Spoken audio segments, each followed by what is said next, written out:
Hello everyone, welcome to the session. आज हम discuss करने जा रहे हैं grade 7 Punjab school education board की सोशल स्टडीज और उसका history section. Lesson number 15 religious developments, ये है पार्ट 2। पार्ट 1 के अंदर हमने ये सीखा था कि नॉर्थ इंडिया में कौन से रिलीजियस सिस्टम चल रहे थे, साउथ इंडिया में क्या चल रहा था, इस्लाम के बारे में पढ़ा, दिल्ली सल्तनत और मुगल पीरियड में क्या था और भक्ति मूवमेंट के बारे में पढ़ा था। आज की क्लास में हम पढ़ने जा रहे हैं सिखिज्म के बारे में। सिखिज्म की स्थापना की थी श्री गुरु नानक देव जी ने और सिखिज्म में 10 गुरु हैं। श्री गुरु नानक देव जी, श्री गुरु अंगद देव जी, श्री गुरु अमरदास जी, श्री गुरु रामदास जी, श्री गुरु अर्जुन देव जी, श्री गुरु हरगोबिंद जी, श्री गुरु हर राय जी, श्री गुरु हरकृष्ण जी, श्री गुरु तेग बहादुर जी और श्री गुरु गोबिंद सिंह जी। जो सिख लोग हैं वो गुरुद्वारे जाते हैं, श्री गुरु ग्रंथ साहिब में मानते हैं।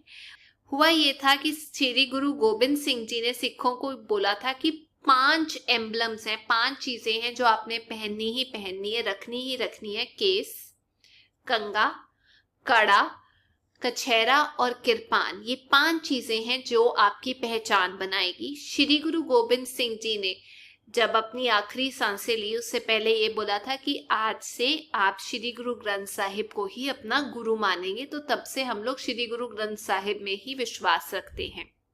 अब पढ़ते हैं सबसे पहले श्री गुरु नानक देव जी के बारे में, जिनकी भक्ति मूवमेंट में एक इम्पोर्टेंट जगह है। श्री गुरु नानक देव जी खुद एक भक्ति सेंट थे, जिन्होंने जितने बुरी चीजें सोसाइटी में चल रही थी उसके अगेंस्ट आवाज उठाई थी, जो औरतों की दुर्दशा थी उसके अगेंस्ट आवाज उठाई थी, मूर्ति पूजा के अगेंस्ट आवाज उठाई थी और उन्होंने जो जो सिखाया वो श्री गुरु ग्रंथ साहिब में लिखा हुआ है। आप जी का जन्म, जो फाउंडर हैं सिखिज्म के, जिन्होंने स्थापना की थी, हुआ था 15 अप्रैल 1469 एडी में रायपोए की तलवंडी, जिसको आज की डेट में ननकाना साहिब बोला जाता है और ये पाकिस्तान में है। आप जी के पिताजी का नाम था मेहता कालू, जो कि एक पटवारी थे। माताजी का नाम था तृप्ता देवी और गुरुजी हमेशा, गुरु नानक देव जी, भगवान की भक्ति में ही अपना ज्यादा टाइम निकालते थे। उनको पढ़ाई में ज्यादा इंटरेस्ट नहीं था, तो उनके पिताजी ने उनकी शादी कर दी थी सुलखनी जी से, जो कि बेटी थी मूल चंद जी की, जो बटाला से थे, पंजाब में है ये जगह। और तब वो सिर्फ 14 साल के थे। उसके बाद श्री गुरु नानक देव जी के 2 बेटे हुए, 2 बेटों का जन्म हुआ, श्री चंद जी और श्री लक्ष्मीदास।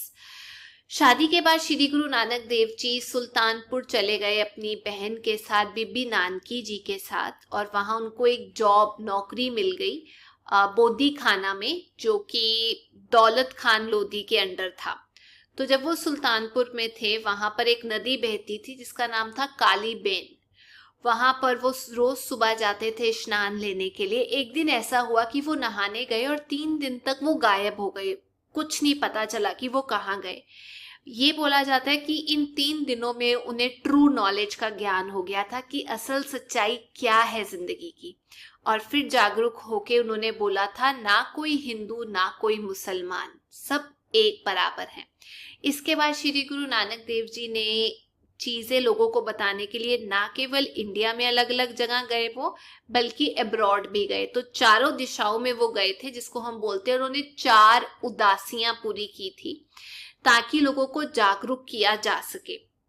अब वो क्या क्या सिखाते थे? भगवान एक है। जब उनकी उदासियां पूरी हो गई थी तो वो करतारपुर सेटल हो गए थे। अब वो क्या क्या सिखाते थे? उनकी टीचिंग थी, भगवान एक है, भगवान निर्गुण और सौगुण है, भगवान हर जगह मौजूद है पर उनकी कोई फॉर्म नहीं है, नाम का जपन करो, भगवान बहुत दयालु है, अपने आप को भगवान को दे दो, उनकी श्रद्धा में विश्वास रखो, गुरु का होना बहुत जरूरी है, भाईचारा रखो, और मोरालिटी मतलब दूसरे की इमोशंस की भी कदर करो। सचखंड में मानते थे। सचखंड वो वाला कमरा होता है जहाँ श्री गुरु ग्रंथ साहिब को रखा जाता है रात के टाइम पे, वो है सचखंड। फिर वो कास्ट सिस्टम के अगेंस्ट थे और ये भी बोलते थे कि ये जो भेदभाव हो रहे हैं या जो रिचुअल्स चल रही हैं, अगर वो काम की नहीं है तो उनको प्रोत्साहित मत करो। तो गुरुजी ने अपनी जिंदगी के 18 साल करतारपुर में बिताए और फिर उन्होंने भाई लैना जी को अपना सक्सेसर बताया दुनिया छोड़ के जाने से पहले। अब गुरुजी ने जो जो बोला था वो बानी बन गई जपजी साहब के अंदर, आसादी वार, सिद्ध गोष्ठ, वार मल्हार के अंदर, 12 माह के अंदर और पट्टी के अंदर। दूसरे गुरु थे श्री गुरु अंगद देव जी, 1539 से लेके 1552 AD तक। उन्होंने ये बताया कि गुरमुखी स्क्रिप्ट, गुरमुखी के अंदर मानो, उन्होंने श्री गुरु नानक देव जी की जितनी भी भगवान से रिलेटेड पोम्स थी, हिम्स थे, उनको इकट्ठा किया, संगत को बढ़ाया और पंगत सिस्टम को बढ़ाया। संगत मतलब सब लोग इकट्ठे होके एक किचन के अंदर अपना खाना बनाएं, उस सिस्टम को प्रोत्साहित किया, तभी आजकल लंगर सिस्टम चल रहा है। और जो उदासी सेक्ट है, ग्रुप है, उसको सिखिज्म से अलग किया। तो श्री गुरु अंगद देव जी ने संगत और पंगत सिस्टम को बढ़ाया, जिससे लंगर सिस्टम बना, और उदासी सेक्ट को अलग किया, ग्रुप को अलग किया सिखिज्म से। तीसरे गुरु हैं श्री गुरु अमरदास जी। उन्होंने एक नई जगह का स्थापना की जिसको हम बोलते हैं गोविंदवाल साहिब। उन्होंने लंगर सिस्टम को बढ़ावा दिया और जो जात पात के नाम पे जो रिचुअल्स चल रही थी सोसाइटी में, उसको भी कंडेम किया, हटाया, उसकी निंदा की। चौथे गुरु हैं श्री गुरु रामदास जी। इन्होंने जो जितने भी हिम्स थे, भक्ति में भगवान के गाने थे, उन सबको इकट्ठा किया और उन्होंने 679 शब्द बनाए।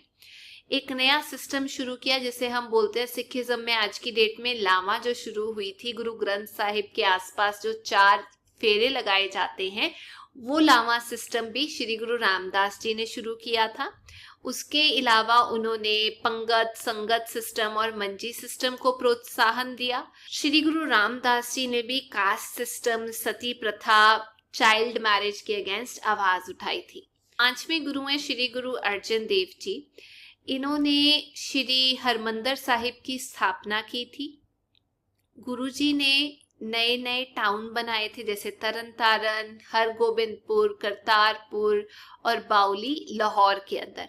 श्री गुरु अर्जन देव जी ने आदि ग्रंथ को भी पूरा किया था। और जो मुगल के राजा है जहांगीर, जो सिखों की बढ़ती हुई जो पॉपुलैरिटी थी उसके अगेंस्ट बोल रहे थे, तो जहांगीर ने गुरुजी को कल्प्रेट ठहराया था कि आपकी वजह से मेरा बेटा मेरे अगेंस्ट हो गया। जहांगीर का बेटा था प्रिंस खुसरो, वो उनके अगेंस्ट हो गया। तो जहांगीर ने श्री गुरु अर्जन देव जी को बोला कि आप मुझे फाइन दो 2 लाख रुपए का। गुरुजी ने देने से मना कर दिया।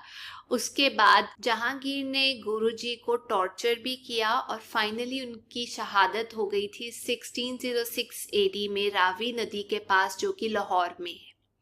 6वें गुरु हैं श्री गुरु हरगोबिंद जी।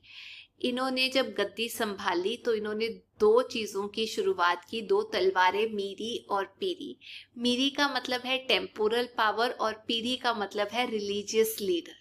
तो इस दिन से सिखों ने अपनी प्रोटेक्शन के लिए, रिलीजन, धर्म की प्रोटेक्शन के लिए आर्म्स, जिसे हम कहते हैं तलवार, पहननी शुरू कर दी थी। गुरुजी ने अकाल तख्त की भी स्थापना की थी और 3 मार्च 1645 को गुरुजी की शहादत हो गई थी। 7वें गुरु हैं श्री गुरु हर राय जी। इन्होंने सिखिज्म के लिए बहुत सारे लोगों को भेजा ताकि लोगों को जागरूक किया जा सके, ज्ञान दिया जा सके, सेंटर स्थापित किए। और जो संगत और पंगत की प्रथा थी वो भी इन्होंने दोबारा से स्टार्ट की। और फाइनली 6 अक्टूबर 1661 AD को गुरुजी भी पूरे हो गए। 8वें गुरु थे श्री गुरु हरकृष्ण जी, जिन्होंने गुरु गद्दी संभाली थी। तब वो सिर्फ 5 साल के थे और इनका नाम था बाल गुरु, क्योंकि तब जब इन्होंने गद्दी संभाली थी ये सिर्फ 5 साल के थे। गुरुजी के ऊपर इतनी रिस्पॉन्सिबिलिटी आई थी, लेकिन उन्होंने बड़ी समझदारी से इसे पूरा किया, अपनी इंटेलिजेंस के साथ, थॉट्स के साथ और अपने ज्ञान के साथ। और गुरुजी भी दुनिया को त्याग के चले गए थे 30 मार्च 1664। इनको बाल गुरु इसलिए भी बोला जाता है क्योंकि इनका टाइम पीरियड भी बहुत छोटा था। 9वें गुरु श्री गुरु तेग बहादुर जी जो थे, उन्होंने काफी जगह जाके लोगों को जागरूक किया, ना केवल पंजाब में, पंजाब से बाहर जाके भी जो लोग अंधविश्वास में अपना विश्वास रखते थे उसको हटाने की कोशिश की। इस दौरान जो मुगल एम्परर थे औरंगजेब, वो इंडिया पे रूल कर रहे थे, सुन्नी मुस्लिम थे और वो चाहते थे कि सारे हिंदू लोग जो हैं वो इस्लाम में तब्दील हो जाए। खास तौर पे कश्मीरी पंडितों को बहुत तंग किया जा रहा था। तो गुरुजी ने, जिनको आज की डेट में हिंद की चादर बोला जाता है, अपनी शहादत दी हिंदुओं को बचाने के लिए। इनके बाद आए 10वें गुरु श्री गुरु गोबिंद सिंह जी, जिनका जन्म हुआ था 22 दिसंबर 1666 एडी में पटना में। ये श्री गुरु तेग बहादुर जी के ही बेटे थे और जब इनका जन्म हुआ उस टाइम पे भी औरंगजेब रूल कर रहे थे, जो हिंदुओं को टॉर्चर कर रहे थे। गुरुजी ने खालसा पंथ की स्थापना की ताकि लोग जो हैं अपने आप को मुगलों से बचा सके, उनकी क्रूएलिटी से बचा सके। अब ये खालसा पंथ क्या था? बैसाखी के दिन 1699 एडी में श्री गुरु गोबिंद सिंह जी ने एक मीटिंग रखवाई अनंदपुर साहिब में और वहां 5 प्यारे चुने। एक थे भाई दयाराम, दूसरे भाई धर्मदास, तीसरे भाई मोहकम चंद, चौथे थे भाई साहिब चंद और 5वें थे भाई हिम्मत राय। गुरु जी ने उनको अमृत छका के ये बोला कि आज से आप हमारे 5 प्यारे हो। जो खालसा पंथ की फाउंडेशन है वो रखी गई और आप राखी करोगे धर्म की। अब क्या प्रिंसिपल्स थे खालसा पंथ के? सबसे पहले आपको अमृत छकना चाहिए, जिसके बाद आप खालसा कहलाओ जाओगे और आप सिंह कहलाए जाओगे। अगर लड़का है, औरत है तो कौर, ठीक है। तीसरी चीज, खालसा जो है वो भगवान में मानेंगे और आइडल वर्शिप, मूर्ति पूजा में नहीं मानेंगे। चौथी चीज, 5 चीजें पहननी है खालसा ने। केस, कक्के से शुरू होता है केस, कंगा, कड़ा, कछेरा और किरपान। 5वां, खालसा जो तलवार पहनते हैं छोटी वाली, वेपन अपने साथ लेके जाएंगे क्योंकि अमृत छका होता है। और 6वां, हर खालसा सुबह उठ के स्नान करेगा और उसके बाद गुरबानी पढ़ेंगे। हर खालसा अपना दसवंत जो है वो चैरिटी में देंगे। ना तो शराब पिएंगे, ना तंबाकू का इस्तेमाल करेंगे। एक दूसरे को जब मिलेंगे तो बोलेंगे वाहेगुरु जी का खालसा, वाहेगुरु जी की फतेह। जो खालसा हैं वो कास्ट में नहीं मानते, ना ही क्लास की डिस्क्रिमिनेशन में मानते हैं और अपना कैरेक्टर अच्छा रखेंगे, सबको अच्छे से मिलेंगे। तो ये चीजें थी खालसा पंथ के अंदर। तो ये थी आज की क्लास। मैं उम्मीद करती हूँ आपको ये चैप्टर समझ आ गया है। पर जाने से पहले मैं आपसे पूछना चाहती हूँ, सिखिज्म में पहले गुरु और 10वें गुरु जी का क्या नाम था? और दूसरा इम्पोर्टेंट क्वेश्चन ये है कि गुरु नानक देव जी ने कितनी उदासियां पूरी की थी?